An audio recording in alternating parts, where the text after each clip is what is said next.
fa yanzu da iyalinmu da komai a cikin gidan nan kawai ka ringa shigowa gan ɗaya ƙato da kai katon zindiki da kai ka ringa shigo mana gidan. Wallahi sai kun bar gidan nan. Kuma ai koyar gidan nan ana bala'i. Za mu gani, za mu gani. Kaga dakata ba abin da za ku gaya mani.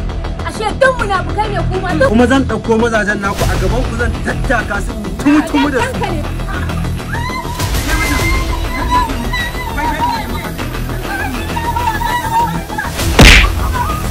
Assalamu alaikum. Ya mu alaka malam wannan wani irin rashin mutunci ne haka da Allah. Wai to wai kai kuna da gado ne da ni?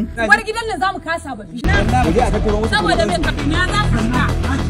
Hadi ha. Ko ai ka islami na za ka.